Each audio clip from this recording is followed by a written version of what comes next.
The big focus for the Galaxy S20 series this year is the cameras. Now, Samsung is making a lot of noise about its new space zoom feature and the fact that these are among the first phones to offer 8K video recording at a useful frame rate. The S20 Plus also promises improvements in terms of design, battery life, camera performance, and of course processing power. Now, at a price of 73,999 rupees for the sole 128GB version, is it really worth paying this premium for the S20 Plus? Let's find out in our review. Now, before we go ahead, don't forget to subscribe to our channel and also hit that bell icon so you're the first to know whenever we have a new video.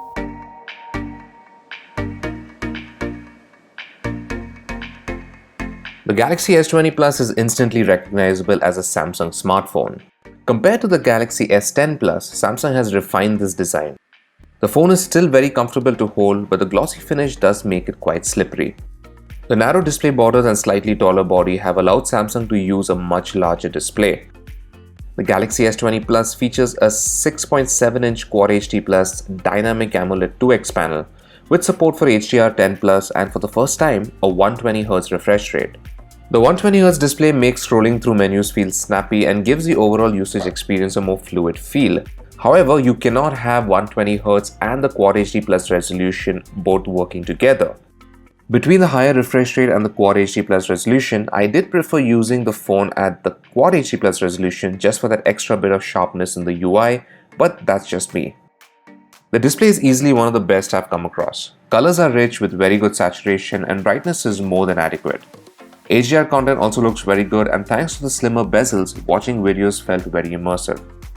The audio quality from the stereo speakers was quite impressive too. The earpiece and the bottom-firing speakers sounded well balanced. The bundled AKG headphones also provide equally good audio as well as passive noise isolation from ambient noise. Now, the Galaxy S20 Plus ships with a screen guard which is well applied and not intrusive when performing gestures. There's an ultrasonic in-display fingerprint sensor which is fast and reliable. Face recognition is also an option and it works well but isn't as fast as I would have liked. It also tends to struggle in very low light. Now, one good thing is that Samsung has done away with the dedicated Bixby button. Instead, you can customize the long press function of the power button to either wake Bixby or to launch the power menu. A double press action can also be set to launch the camera, open Bixby or any other app. Now, the SIM tray is on the top of the phone and can either house 2 nano SIM cards or a single SIM and a micro SD card. At the bottom of the phone, we have the microphone, a USB Type-C port and a speaker, but there's no headphone jack. Now, globally, Samsung is marketing the S20 series as 5G smartphones. However, in India, the entire series will only support 4G. The Galaxy S20 Plus runs One UI 2.1, which is based on Android 10, and our unit even had the March security patch after the recent update. The latest version of Samsung's Android skin feels extremely refined, and even though there are a ton of features to explore, it doesn't feel cluttered or overwhelming. Samsung's custom skin has the tendency to show you promotional messages as notifications, which can be a little annoying when you're paying this kind of money for a flagship phone, but thankfully this can be disabled via the privacy menu in the Settings app. The Galaxy S20 Plus ships with the Exynos 990 SoC, which delivered rock-solid performance in the time I used it, and I expected nothing less. It's safe to say that the battery life is pretty solid, but not too exceptional. I was able to get a 24-hour runtime on most days. However, on days when I used the camera a lot or played games for a long time, I did have to charge the phone a little sooner. Now, with the bundled charging adapter, the battery can charge from 0 to 55% in about half an hour and up to about 93% in an hour. The Samsung Galaxy S20 Plus also has a brand new camera setup with 2 of the highlight features being 8K video recording and up to 30x hybrid zoom. You can see the camera specs on the screen now. When shooting with the main camera under good light, the Galaxy S20 Plus captured very good details with pleasing colors and no visible noise even in the shadow areas. HDR is also handled very well even when shooting subjects directly against the light. With the wide-angle camera, there's a lot more of the scene to capture, but you do get some barrel distortion. Close-up shots also turned out great with excellent detail, sharpness and good natural bokeh. Now, photos taken with the telephoto camera were good given ample light. Here we did notice that after the 10x zoom level, textures on the objects look visibly smoothened as grain and noise are removed. At the full 30x zoom, the Galaxy S20 Plus is able to resolve a decent amount of detail. In low light, using high levels of zoom doesn't yield very favorable results. However, using night mode with 10x zoom can offer vastly better results than a standard shot with the same zoom level. Now, low light performance in general is very good too. I did manage to get some good details and colors of the primary camera, and noise was handled well too. Live focus mode works well and we had a good success rate with people, but objects were a bit of a hit or miss.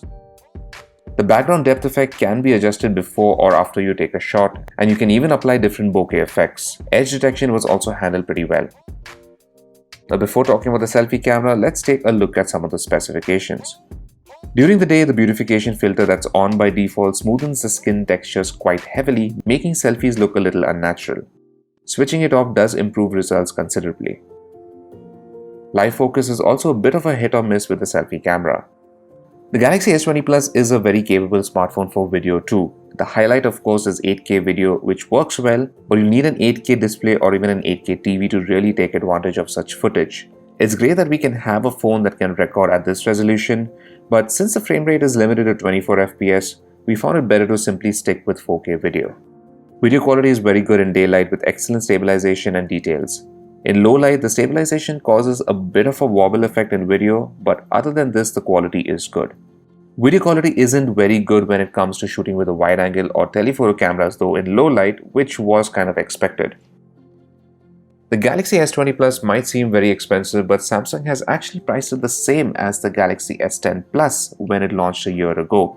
Now, some of its standout features include the new zoom system for the rear cameras, the excellent display, solid battery life, and a sleeker design. Other things such as reverse wireless charging, the stereo speakers, and the lean software make this a very good package to consider.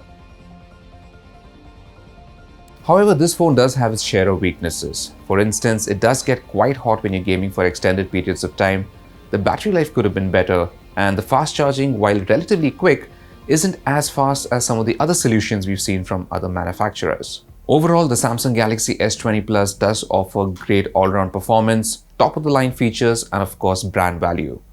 So thanks for watching our review, and for all things tech, log on to gadgets360.com.